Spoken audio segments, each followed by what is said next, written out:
Merhaba arkadaşlar, yeni bir videoya hepiniz hoş geldiniz.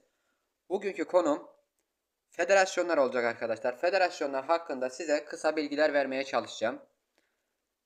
İlk olarak arkadaşlar, başarılı bir federasyon olabilmek için bazı gereksinimler var. Bunlar nelerdir? Önce bunlardan bahsedeyim arkadaşlar.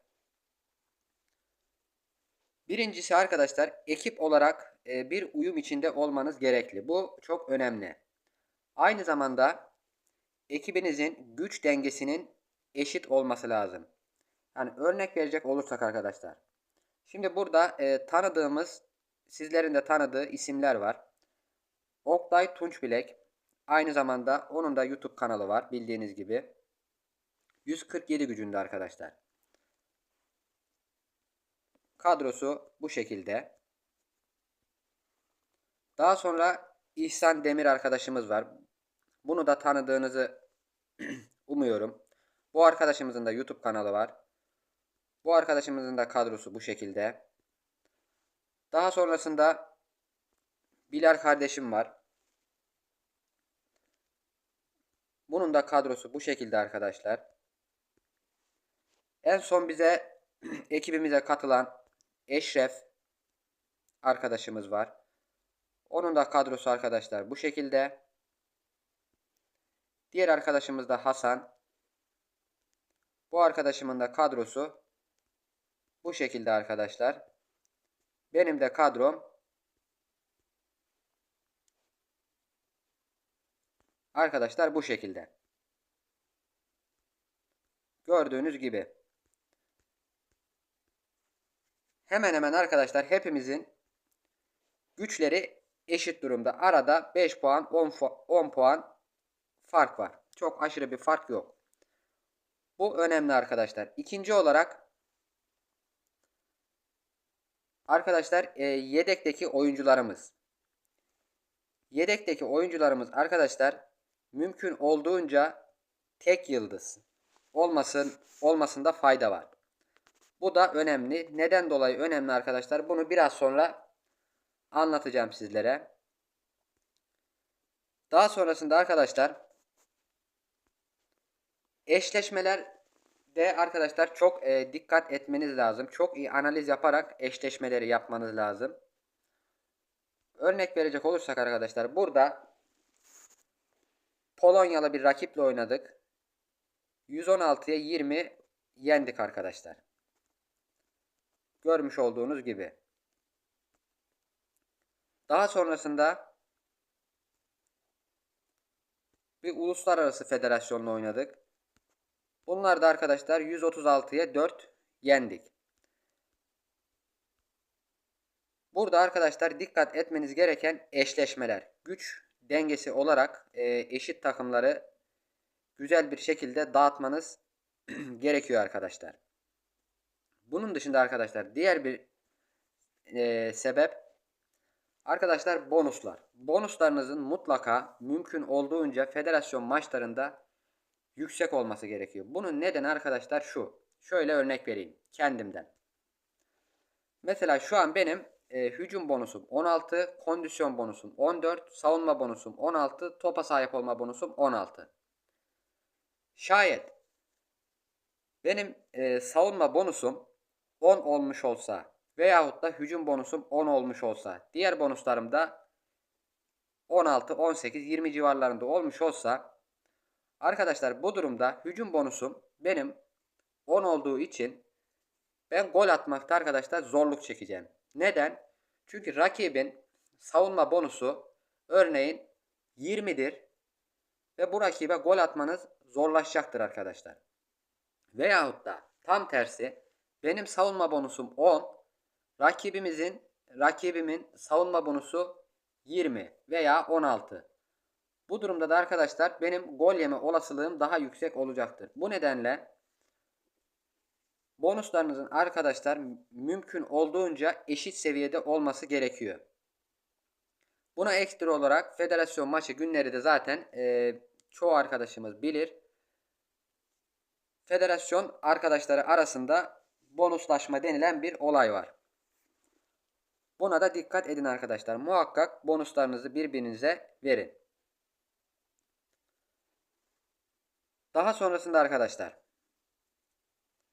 şu an görmüş olduğunuz gibi birinci sıradayız. 1295 puanımız var. Şu anda en iyileri garantilemiş durumdayız. 9. sırada olan takımla aramızda 395 puanlık gibi bir fark var. Bu kadar puanı almamızın sebebi de arkadaşlar 3 haftadır birinci olduk. Artı buna ilave olarak arkadaşlar gelen etkinliği de sorunsuz bir şekilde tamamladık. Bir buçuk gün içinde tamamladık etkinliğimizi de. Şimdi arkadaşlar az önce demiştim ya, yedekteki oyuncularımızın güçlerinin mümkün olduğunca az olması lazım. Tek yıldızlı olması lazım. Arkadaşlar bunun nedeni şu. Şimdi örnek verecek olursak arkadaşlar, buradaki dünya sıralamasında oynayan oyunculardan bir örnek vereyim arkadaşlar. Örneğin 26. sıradaki XYZ diye bir federasyon var. Şöyle arkadaşlar, genel olarak baktığımız zaman yıldız güçleri 6 yıldız, 5 yıldız, 3 yıldız, 2,5 yıldız şeklinde gözüktüğünü görüyorsunuz. Şimdi en alt sıradaki arkadaşın normal gücü 126.7. Ama görmüş olduğunuz gibi buradan baktığımız zaman 2,5 yıldız gücünde gözüküyor. Arkadaşlar bunun sebebi, ilk 11'inde olan defans oyuncuları tek yıldız ve yaşları ilerlemiş durumda, görmüş olduğunuz gibi. Aynı zamanda yedekteki olan oyuncularının da yaşları yüksek ve bunlar eksi durumda arkadaşlar. Yani bir gücünde gözüküyor ama güçleri, bunlar belki eksi 100, belki eksi 150'lerde. Bundan dolayı güç ortalaması federasyonun otomatikman düşmüş oluyor. Burada gördüğünüz gibi OVR yazan kısımda federasyonun ortalama gücü, yani 6 kişilik ekibin ortalama gücü 94.3 arkadaşlar. Bu durumda ne oluyor? Federasyon maçlarında eşleştirme sırasında arkadaşlar karşınıza sizden daha düşük veya sizin gücünüze denk rakipler gelir. Bu durumda da kazanma olasılığınız daha yüksek olacaktır.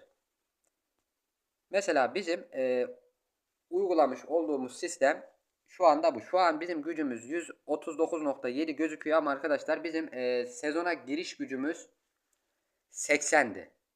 80 güçle girdik. Bu yüzden dolayı da gelen rakiplerimiz bizden dolayısıyla arkadaşlar zayıf olmuş oluyor. Hani güç olarak ortalama güçlerim bizden yüksek. Örneğin 147.7 ama kalite güçleri arkadaşlar bizden düşük olduğu için rahat bir şekilde maçlarımızı alıyoruz. Şimdi arkadaşlar biraz da ligden bahsedeyim. Ligimden bahsedeyim. Şu anda arkadaşlar 20'de 20 yaptım. 155 gol attım. Gol yemedim henüz. Ligim rahat. Çok zor bir rakibim yok. En yüksek rakibim bu. 137.9 gücünde. Gol krallığında da arkadaşlar forvetim 72 golde. Asist krallığında da yine aynı şekilde 37 asistle liderim.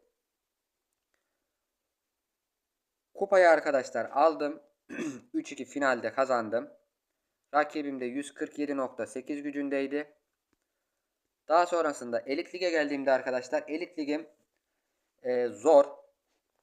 Çeyrek finale kadar sıkıntısız bir şekilde geldim arkadaşlar. Çeyrek finaldeki rakibim 166 gücünde. Görmüş olduğunuz gibi kadrosu da bu şekilde. Bunu geçtiğim takdirde arkadaşlar bundan sonraki rakiplerim daha da zor olacak. Şu Vietnam Golden diye bir federasyonda oynayan arkadaş var. 209 gücünde arkadaşlar. Bunu benim yenmem mümkün değil. Çeyrek finaldeki rakibimi geçersem muhtemelen bununla karşılaşacağım. Bunu da muhtemelen yenemem. Bir sonraki 226 gücünde arkadaşlar bu rakipte. Bu rakibi de zaten finale çıksam dahi yenme şansım yok. Benim şu anki arkadaşlar Elit Lig'deki tek amacım gidebildiğim yere kadar gidip gol krallığını alabilmek arkadaşlar. Şu anda 15 gol gibi bir golle liderliğimi sürdürüyorum. Buradan 30 şut ve 30 dinlenme paketi gelecek arkadaşlar. Şöyle arkadaşlar kadromu da göstereyim tekrar. Forvet'im arkadaşlar AMC olarak oynatıyorum ben bunu. İstatistiklerine baktığım zaman 20 maçta 72 gol ligde, Elit Lig'de 10 maçta 47 gol, kupada 11 maçta 37 gol. İstatistikleri arkadaşlar gayet güzel, çok memnunum. Dizilişim de bu şekilde arkadaşlar. 3-1-5-1 oynuyorum. Taktiklerimi de göstereyim. Hücum ortadan karışık, kontra atak kapalı, pres alçak, top çalmam normal, markajım bölgesel, offside taktiğim kapalı. Sezon başından bu yanadır hemen hemen kullandığım dizilişim, taktiğim bu arkadaşlar. Bunun dışında sormak istediğiniz bir soru olursa yorumlar kısmında belirtebilirsiniz. Videom bu kadar. İzlediğiniz için teşekkür ederim. Bir sonraki videomuzda görüşmek üzere arkadaşlar.